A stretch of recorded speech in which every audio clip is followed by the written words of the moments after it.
Tapi saya tahu ada sebuah firasat.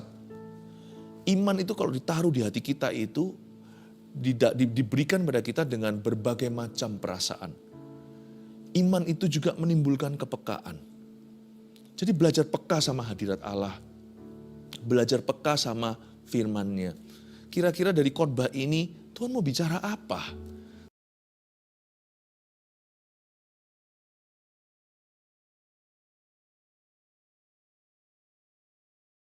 Oh haleluya, haleluya.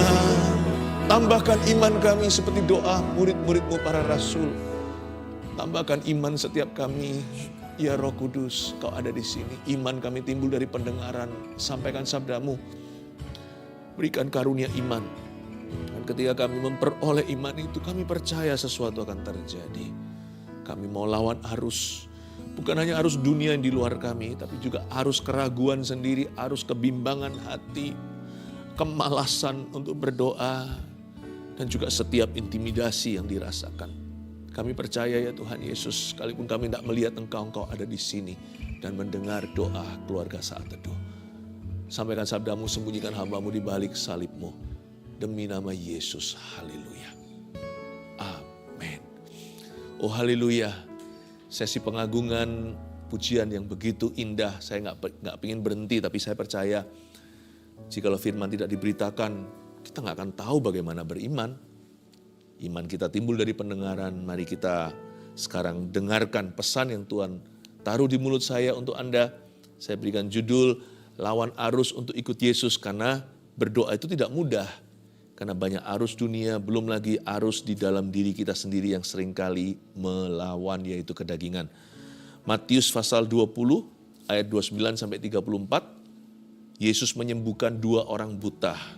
Mari kita belajar firman-Nya. Dan ketika Yesus dan murid-muridnya keluar dari Yeriko, orang banyak berbondong-bondong mengikuti Dia. Ada 2 orang buta yang duduk di pinggir jalan mendengar bahwa Yesus lewat. Lalu mereka berseru, "Tuhan, Anak Daud, kasihanilah kami." Tetapi orang banyak itu menegur mereka supaya mereka diam. "Shh, jangan bicara." Namun mereka makin keras berseru, katanya, "Tuhan, Anak Daud, kasihanilah kami." Lalu Yesus berhenti dan memanggil mereka. Ia berkata, "Apa yang kamu kehendaki supaya aku perbuat bagimu?" Jawab mereka, "Tuhan, supaya mata kami dapat melihat." Maka tergeraklah hati Yesus oleh belas kasihan. Lalu ia menjamah mata mereka, dan seketika itu juga mereka melihat, lalu mengikuti Dia. Lawan arus untuk ikut Yesus. Gak ada sungai, gak ada air, gak ada laut. Arusnya di sini adalah masyarakat sendiri. Orang-orang banyak di sekeliling mereka yang menegur mereka agar mereka diam. Jangan ganggu guru. Arus itu gak tentu suatu sungai yang mengalir deras. Tapi segala keraguan di dalam diri kita, segala sesuatu yang sifatnya duniawi yang seringkali menawan hati, membuat kita jadi jauh dari Tuhan. Dan kalau kita datang berharap sama Tuhan pun penuh keraguan. What if? Bagaimana jikalau? Semua itu berkecamuk di dalam jiwa kita. Semua kebimbangan hati. Apa kata orang? Roh yang pesimis, yang negatif lagi. Tapi mari kita bertekad bulat. Kalau kita mau beriman sama Tuhan itu jangan tanggung. Dan jangan setengah-setengah. Bahkan jangan sementara. Kalau mau iman sama Tuhan itu harus sampai tujuan. Jangan mau imanmu dicuri. Jangan mau keyakinanmu digoyang. Dunia tidak bisa menjauhkan kita dari kasih Yesus. Ayat 29, dan ketika Yesus dan murid-muridnya, Yesus dan 12 rasul keluar dari Yeriko. Yeriko, kota palem itu. Yeriko ada di sebelah selatan Israel. Yeriko itu dekat sekali dengan Yerusalem. Kalau Anda ingat sebuah perumpamaan, Yesus memberikan perumpamaan tentang seorang Samaria yang baik hati. Di daerah dekat ke Yeriko situlah yang namanya jalan yang seringkali dilalui oleh para saudagar. Lalu di sana banyak perompak. Ada satu Yahudi dipukuli, tapi nggak ada yang mau tolong, termasuk imam yang on the way, OTW sedang perjalanan ke Bait Suci. Mereka semua ke Yerusalem karena memang dekat. Tapi nggak ada satupun yang menolong kecuali orang Samaria yang merupakan musuh bebuyutan. Yeriko itu dekat dengan Yerusalem. Berarti Yesus sedang dalam perjalanannya menuju kematiannya. Yesus sedang OTW, on the way ke Kalvari. Dan ketika Yesus dan murid-muridnya keluar dari Yeriko, orang banyak berbondong-bondong mengikuti dia. Orang banyak itu clueless, tidak tahu Yesus, untuk apa Yesus pergi ke Yerusalem kali ini. Kalau dulu-dulu mungkin karena ada perayaan. Sekali-kali setiap tahun kan ada banyak festivity. Bangsa Israel ada banyak tradisi. Tapi kali ini mereka tak seorang pun yang tahu bahwa Yesus akan mati. Tapi saya tahu ada sebuah firasat. Iman itu kalau ditaruh di hati kita itu diberikan pada kita dengan berbagai macam perasaan. Iman itu juga menimbulkan kepekaan. Jadi belajar peka sama hadirat Allah.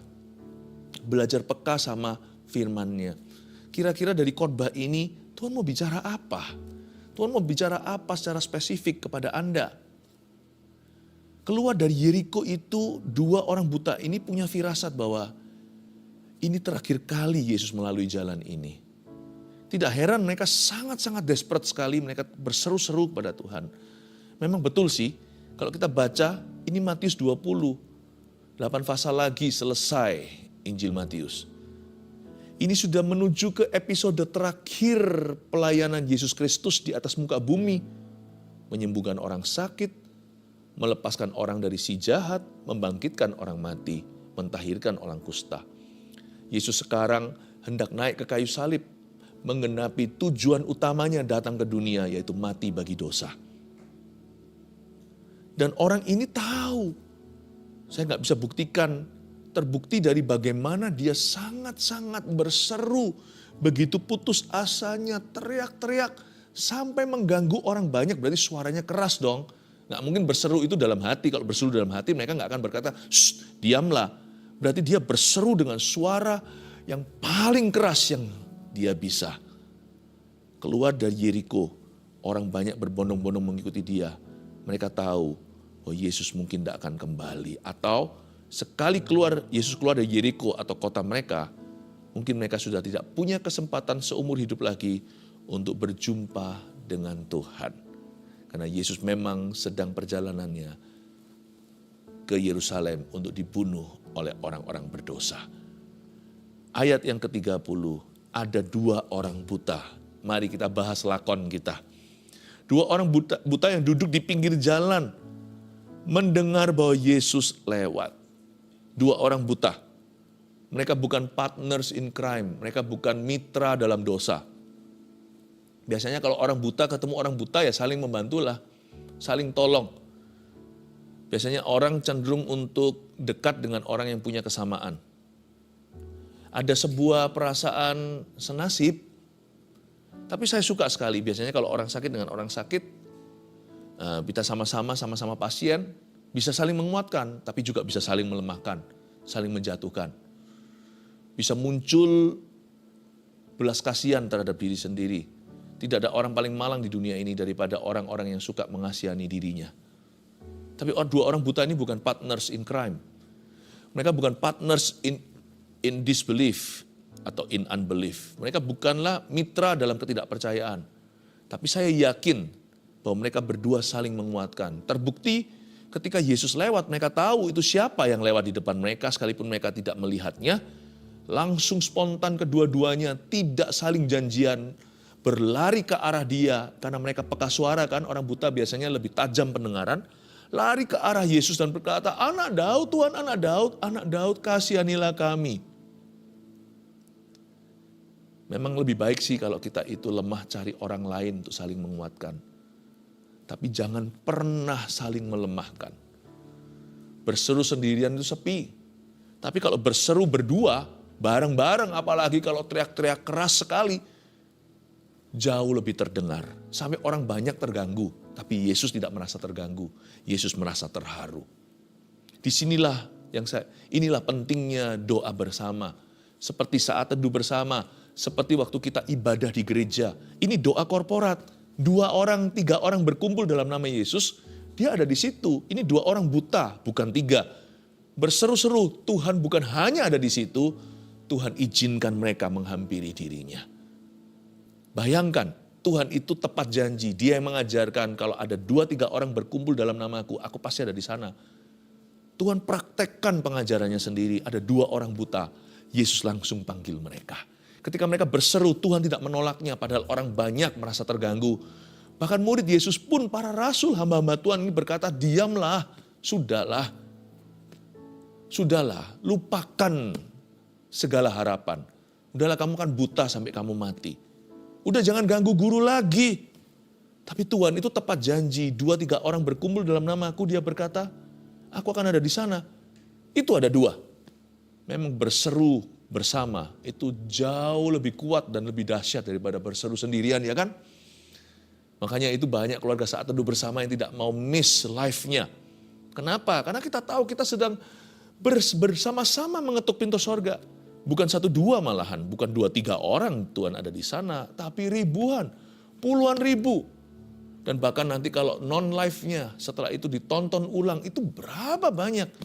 Hanya Tuhan yang tahu. Ada kuasa dalam doa bersama. Jangan lupa itu. Kalau mungkin suaranya hanya 1 orang, apalagi kalau dia lagi serak-serak basah, mungkin tenggorokannya sakit atau apa, mungkin dia masuk angin, kan dia di luar. Minta sedekah, karena orang buta kasihan sekali zaman itu, tidak ada welfare. Maka 2 orang buta ini kalau 1 orang aja yang teriak atau berseru, mungkin tidak terdengar. Bukannya Yesus tidak mendengarkan, tapi mungkin suaranya tenggelam di tengah-tengah suara kerumunan. Tapi 2 orang, menggelegar. I love this. Pakai kesempatan. Dalam hal ini boleh aji mumpung. Mumpung kita lagi doa bersama-sama, manfaatkan itu. Gunakan itu, jadikan batu loncatan iman. Karena di saat demikian, besi menajamkan besi, orang beriman menajamkan orang beriman. Iman kita gak perlu besar-besar sekali, gak usah gede-gede banget. Iman kecil, orang sana yang satunya lagi iman kecil. Kalau kita bermitra dalam doa, iman kita yang kecil-kecil ini digabung jadi satu, masa gak ada sih iman biji sesawi yang super kecil itu. Pasti ada, pasti saling menguatkan. Itulah sebabnya saling melemahkan itu tiada gunanya, bahkan merugikan. Merugikan kedua-duanya, yang dilemahkan rugi, jadi lemah hati. Yang melemahkan rugi, jadi berdosa, menjatuhkan semangat orang lain. Ada 2 orang buta yang duduk di pinggir jalan mendengar. Arus dunia itu kuat sekali, belum lagi arus di dalam jiwa kita. Bagaimana kita lawan? Ayo kita saling menguatkan, saling mengasah, saling menajamkan, saling memberi semangat, saling mengingatkan, saling mendorong dalam kasih. Itulah sebabnya ada ayat, jangan jauhkan dirimu dari pertemuan-pertemuan ibadah seperti yang dibiasakan oleh orang. Tetapi menjelang kedatangan Tuhan, hendaklah kita semakin rajin, bukan hanya untuk berkumpul bersama, tapi saling mengingatkan, saling mendoakan. Yakobus katakan begini, saling mendoakanlah kamu. Saling mengaku dosa dulu, agar kamu sembuh. Luar biasa ya, ada 2 orang buta, itu melompat kepada saya waktu saya baca ini. Lawan arus untuk ikut Yesus itu gak harus kita lakukan sendirian. Lawan arus kalau kita bergandeng tangan pada saat ada kejadian banjir bandang, kita pegang. Misalkan kita harus tolong seorang anak kecil yang hampir hanyut, hanya berpegangan pada satu taring, satu taring pohon, satu carang, dia berpegangan. Misalkan seluruh orang kampung itu keluar, berada di pinggir banjir itu. Dia mencoba untuk menyelamatkan anak kecil itu. Alangkah kuatnya jikalau kita bergandengan tangan sekampung untuk tolong anak itu. 1 orang cemplung pasti hanyut ikut. Tapi 2 orang bersama-sama susah untuk dilepaskan. 3 tali 3 lembar susah dipatahkan. Kekuatan dari doa bersama itu luar biasa. Kita harus jadi partner doa. Makanya di gereja Mawar Sharon yang saya gembalakan, bukan hanya ada CG, tapi gereja Mawar Sharon adalah gereja sel. Intisari, identitas, esensi daripada gereja Mawar Sharon ini adalah sel grupnya. atau kelompok selnya. Di mana umat Tuhan dirajut oleh Kristus untuk lawan arus, namun tidak sendirian. Ada komunitas iman saling menajamkan, saling memuridkan. Luar biasa. Doakan ya. Nanti sebentar lagi kami juga akan masuk ke gedung yang baru di pusatnya, yaitu GMS Surabaya Barat. Tempat ini akan memfasilitasi movement sel grup sedunia. Dari sini gerakan kelompok sel sedunia akan semakin digencarkan. Doakan kami butuh doa Anda. Karena kita saling mendoakan itu kuat. Ada 2 orang buta yang duduk di pinggir jalan mendengar bahwa Yesus lewat. Lalu mereka berseru, kata lalu mereka berseru itulah level-level desperation atau level-level keputusasaan. Orang kalau putus asa itu ada 2 cara, satu dia menyerah. Tapi orang yang putus asa ada juga yang membuat dia jadi sungguh-sungguh berdoa. Nah ini level putus asa yang kedua. Level putus asa berseru, kata berseru di situ artinya berteriak. Bukan hanya berseru, halo, tapi tolong. Berteriak hingga seolah-olah urat lehernya hampir putus begitu. Itulah berseru. Lalu mereka berseru, apa yang mereka serukan coba lihat. Tuhan, Anak Daud, kasihanilah kami. Jangan hanya seru, kalau berseru teriak-teriak melulu. Orang dunia juga bisa. Ada banyak teriakan yang tiada artinya. Tapi yang teriakan yang Tuhan dengar adalah teriakan iman. Pada waktu Yesus berjalan, orang-orang bersenggol-senggolan. Ada satu orang yang menyenggol dia dengan cara berbeda. Yaitu wanita yang pendarahan 12 tahun itu. Karena dia menjamah Yesus. Lebih tepatnya menjamah punca jubahnya dengan keyakinan kalau dia jamah, dia akan sembuh. Berseru, itu berteriak. Tapi tidak semua teriakan adalah seruan. Coba Anda perhatikan teriakan mereka itu ada kontennya, ada isinya. Kalau kita hanya berkata aduh atau mengadu, orang dunia juga begitu. Tidak ada kuasa di dalamnya. Alkitab tidak berkata barang siapa berseru, dia akan diselamatkan. Tapi barang siapa berseru kepada Tuhan, ia diselamatkan. Ada bedanya. Ada bedanya begging, mengemis dengan meminta. Mengemis itu aduh udahlah kasihanilah. Tapi meminta itu dia tahu kepada siapa dia minta. Dan dia tahu dia siapa di hadapan Allah.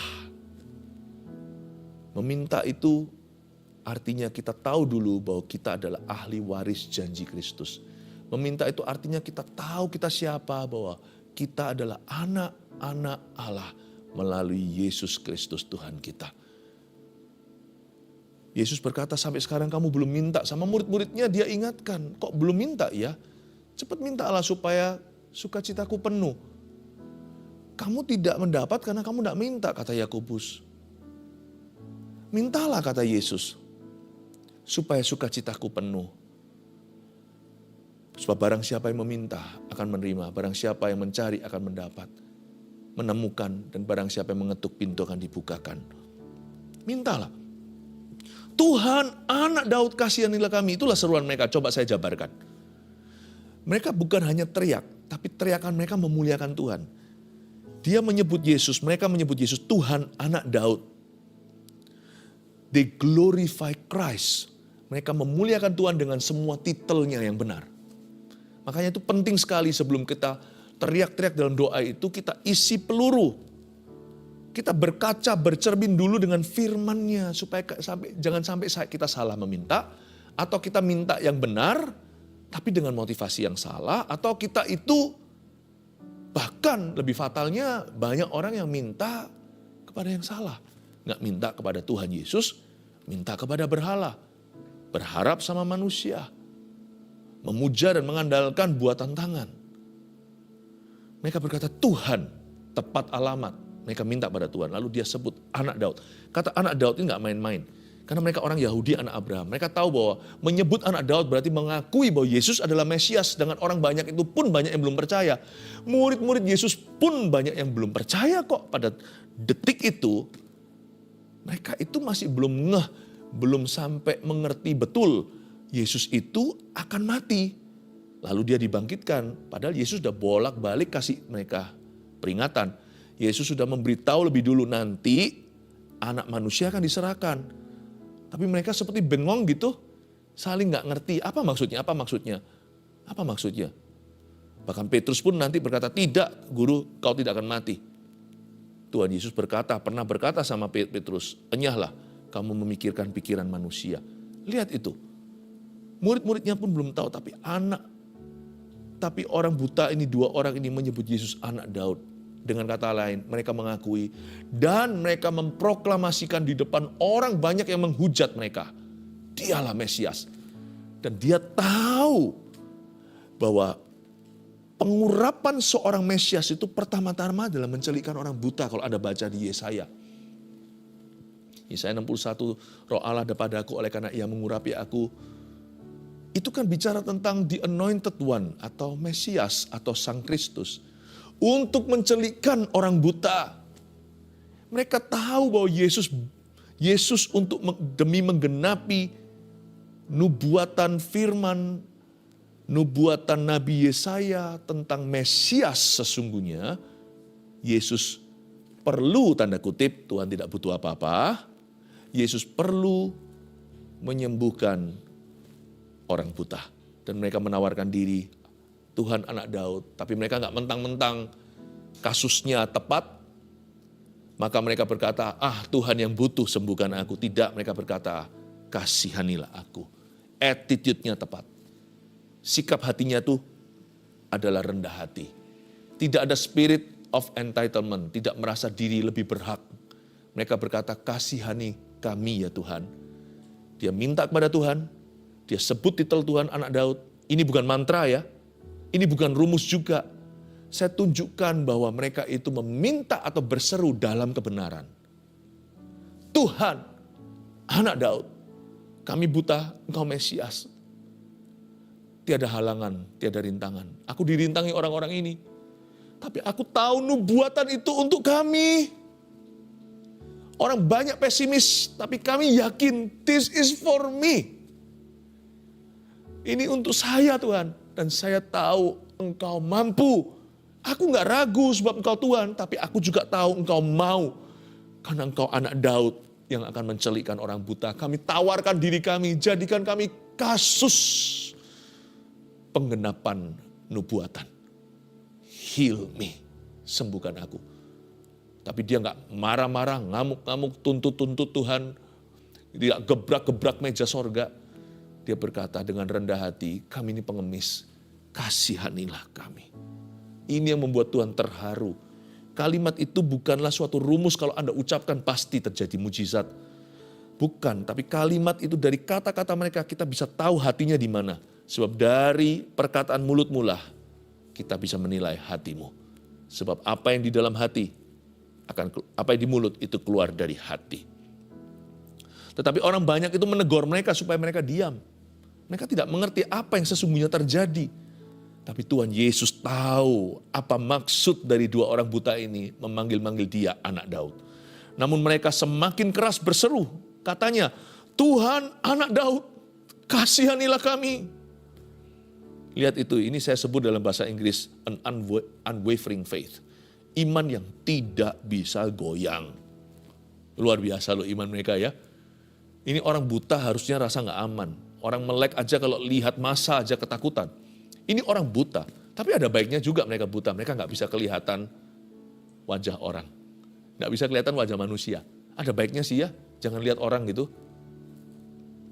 Lalu Yesus berhenti dan memanggil mereka, ayat 32. Kagetlah tuh semua rasul-rasul dan orang banyak. Yesus berhenti dan panggil mereka, come. Mungkin beberapa di antara mereka yang pikiran negatif pasti mengira bahwa Yesus akan marahi mereka. Tapi ternyata enggak. Yesus itu kasih. Dia enggak pernah memanggil kita untuk marahi kita. Dia menegur iya. Tapi dia selalu ingin menolong kita dulu. Ia berkata, apa yang kamu kehendaki supaya aku perbuat bagimu? Luar biasa indahnya. Kalau saya baca ayat 32, Tuhan itu berdialog dengan mereka. Bisa aja Tuhan langsung sembuhkan. Mereka 2 orang itu buta. Tapi yang lainnya kan enggak buta. Masa Yesus tidak tahu, dia yang maha tahu itu, masa dia tidak mengerti. Kebutuhan 2 orang buta itu adalah supaya melek matanya. Tapi Yesus ajak bicara. Apa yang kamu kehendaki supaya aku perbuat bagimu. Yesus itu orangkan manusia. Luar biasa ya. Dan Yesus juga tidak mau diperlakukan seperti mesin.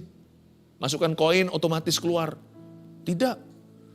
Yesus itu supaya menunjukkan kepada dunia bahwa dia tidak bisa dimanipulasi oleh rumus, oleh teori, tapi oleh hubungan yang pribadi. Yesus berkata, apa yang kamu kehendaki supaya aku perbuat bagimu? Lalu jawab mereka, indah nih ayat 33, Tuhan supaya mata kami dapat melihat. Mereka itu di pinggir jalan mengemis, tapi mereka tidak minta uang. Nanti ditiru ini sama Petrus. Petrus di sebelah sisi situ, diam-diam mengamati nanti setelah Yesus bangkit, naik ke sorga. Petrus jalan ke depan sebuah gerbang indah namanya. Ada satu pengemis lihat dia, bahkan Petrus belum tanya, Petrus beritahu, kamu mungkin minta uang, emas perak tidak kuberikan, apa yang kupunya kuberikan, emas perak semua di dunia ini gak bisa membeli. Berjalanlah, lumpuh dari lahir, langsung melompat ke bait Allah. Saya ingin Anda dan saya melihat ini, bahwa Tuhan itu ingin untuk berdialog dengan kita. You know, prayer is a conversation with the all-knowing God. Doa adalah sebuah dialog, adalah sebuah percakapan dengan Allah yang Maha Tahu. Masalahnya gini loh, bercakap-cakap atau berbincang-bincang, atau kongko, atau kita itu diskusi sesuatu dengan Allah yang Maha Tahu itu sebenarnya nggak perlu. Karena dia Maha Tahu, di Mazmur dikatakan sebelum ada satu kata, apalagi kalimat, keluar dari mulut kita, dia sudah membaca pikiran kita. Dia itu tahu kita waktu kita berbaring, waktu kita duduk, waktu kita berjalan, dia tahu pikiran kita dari jauh. Sebelum kita mendoakannya, Yesus mengatakan begitu. Awal-awal dalam perumpamaan jangan khawatir, Bapakmu tahu, Bapakmu di sorga tahu apa yang kau butuhkan sebelum kau memintanya. Lalu pertanyaannya, apa poinnya ngobrol sama Tuhan? Kalau Tuhan sudah tahu semua, mengapa kita harus minta? Sinilah banyak orang Kristen salah kaprah, salah mengerti. Kalau gitu kita nggak usah minta-minta. Doa itu nggak perlu minta-minta. Loh, doa itu juga minta. Itu juga firman Yesus. Yesus berkata, mintalah. Nggak bisa lebih jelas dari itu kan? Nggak bisa lebih clear, lebih vulgar dari itu. Yesus berkata, mintalah, carilah, ketoklah. Tuhan suruh kita minta. Lalu kalau Tuhan sudah tahu kenapa kita harus minta? Karena waktu kita minta, ketika kita itu berbicara kepada Tuhan, bukan permintaan itu aja yang naik ke sorga, tapi hati kita. Yang Tuhan targetkan itu hati kita. Ketika kita curahkan hati kita kepada Tuhan, Tuhan mau kita ekspresikan, bukan Tuhan itu jual mahal sebelum mujizat, ayo kamu harus begini begitu dulu alias bersyarat. Bukan. Tapi Tuhan itu ingin menjalin hubungan yang mendalam sama kita. Hubungan yang sangat pribadi, mujizat itu mudah. Hubungan itu yang mahal di matanya. Prayer is a conversation with God. Karena itu jangan ragu untuk meminta, ya. Jangan dengarkan desas-desus di luar sana yang berkata, kamu gak usah mintalah, doa gak usah minta-minta. Ya sudahlah, kalau ada orang yang sesakti sehebat itu imannya, bilang aja mungkin imanmu sudah sempurna, imanku belum. Gitu aja, merendah aja. Ambil arus bawah. Aku masih perlu minta beberapa hal. Betul sih, saya setuju dengan Anda.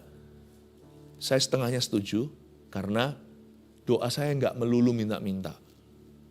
Tetapi doa saya di dalamnya juga ada unsur meminta secara sopan kepada Tuhan. Karena doa Bapa kami juga berkata, berilah kepada kami hari ini makanan kami secukupnya. Ampunilah kesalahan kami. Jangan tuntun kami dalam pencobaan, bebaskan kami dari yang jahat. Itu minta. Tapi doaku tidak melulu itu. Doaku mengagungkannya Bapa kami di dalam sorga, dikuduskan namamu. Doaku juga belajar untuk taat. Belajar untuk bisa bersyukur, memuliakan Tuhan, sebab Engkaulah yang mempunyai kerajaan, kuasa, dan kemuliaan. Nggak apa-apa minta. Malah justru harus, karena waktu kita minta, ingat yang naik bukan permohonan kita saja, tapi hati kita ikut. Maka tergeraklah hati Yesus oleh belas kasihan, lalu ia menjamah mata mereka. Dan seketika itu juga mereka melihat, luar biasa kan? Belum berhenti, lanjutkan, lalu mengikuti dia. Mengikuti kemana? Ke Golgota. Sekalipun mereka tidak disalibkan, mereka ikut Yesus ke Yerusalem. Tahukah pada hari semua orang berteriak, salibkan dia, salibkan dia. Tidak semua orang di sekeliling Yesus itu berseru, salibkan dia. Ada wanita-wanita yang menangis sampai Yesus tegur mereka, jangan nangis untuk saya. Tangisilah untuk dosamu. Ada juga mereka semua yang datang berusaha untuk memberinya minum cuka, anggur asam. Untuk meringankan, ada mereka yang masyigu, ada juga yang terkagum-kagum perwira Italia yang berkata, ini sungguh-sungguh anak Allah yang maha tinggi. Tapi yang menonjolkan Farisi dan semua yang kena provokasi. Di situ juga ada murid Yesus, Yohanes ya kan, murid yang dikasihinya kepadanya. Yesus berkata dari atas kayu salib, digantung di situ. Yesus pasrahkan mamanya, ibu itu anakmu. Dia pasrahkan ke muridnya yang paling dikasihinya, itu ibumu. Dalam pemandangan penyalipan itu di Golgota atau Kalvari, juga pasti ada dua orang buta ini yang mengasihi Yesus dengan segenap hati. Saya ingin sekali untuk kita mengerti bahwa lawan arus itu begini. Nomor satu, berseru berdua lebih kuat daripada berseru sendirian. Yes. Namun demikian ingat ya, tetaplah buta satu terhadap yang lainnya, alias jangan melihat orang atau manusia. Mereka berdua saling dengar suaranya, berseru sama Tuhan, saling menguatkan. Doa yang satu menguatkan yang lainnya. Tapi mereka buta, tidak bisa melihat wajah seorang dengan yang lainnya. Ada baiknya juga itu secara profetik bicara sama kita, berseru berdua lebih kuat daripada berseru sendirian. Tapi alangkah baiknya kita tetapkan hati kita, jangan pernah lihat orang nanti kecewa. 2, iman jangan pernah digoyahkan karena banyaknya rintangan. Bukannya malah sebaliknya, kalau orang lain merintang itu kita malah justru harus lebih sungguh-sungguh beriman. Bukannya iman itu diberikan untuk masa-masa susah ketika banyak oposisi atau ketika banyak sekali challenges atau tantangan di depan. Iman itu jangan pernah digoyahkan. Seperti dua orang ini disuruh diam, ditegur oleh massa, tetap ngotot aja ke Yesus dan berkata, Tuhan, anak Daud, sembuhkan kami. 3, siapa Yesus harus jelas agar kasih tidak mudah tercuri. Cerita ini semuanya lawan arus. Kenapa mereka bisa begitu kokoh imannya? Kenapa mereka bisa tidak goyang imannya? Dan mereka tidak goyah keyakinannya. Mau tahu kenapa? Karena mereka tahu Yesus adalah Tuhan, Yesus adalah anak Daud, dan Yesus itu maha kasih. Makanya orang lain mau ngomong apa, mereka tidak pedulikan. Karena mereka tahu siapa Yesus di hidup mereka. Ini Mesias, ini orang buta. Di tengah-tengah kami ada Yesaya. Wow, luar biasa. Dan penting juga, ketika mereka buta, mereka tahu siapa Yesus. Ketika mereka sudah dicelikkan matanya, mereka tetap tahu siapa Yesus. Buktinya mereka ikut Yesus, bukan hanya terima mujizatnya, lalu kabur. Yang namanya kasih kepada Tuhan itu mudah tercuri. Baik oleh arus berkat, kalau kita diberkati, cenderung kita lupa. Atau oleh salib. Ketika kita itu disalibkan, kadang-kadang kita menghujat Tuhan seperti penyamun yang ada di kiri atau kanannya. Siapa Yesus harus jelas agar kasih tidak mudah tercuri. Cerita tentang dua orang buta disembuhkan ini luar biasa. Karena mereka tetap mengasihi Tuhan dan ada kasih Tuhan dalam hidupnya setelah mereka mendapat mujizat. Andai kata mereka nggak dapat mujizat hari itu, saya tetap yakin mereka tidak akan mengubah pengakuan mereka. Yesus tetap adalah Tuhan, Yesus tetap adalah anak Daud, Yesus tetap mengasihi mereka apa adanya. 3 poin ini tangkap dalam hatimu. Mari kita lawan arus dalam hidup ini untuk ikut Yesus. Malah berkat dari Allah Bapa, Putra dan Roh Kudus menyertaimu untuk ikut Yesus. Dari sekarang sampai Tuhan datang. Haleluya. Amin.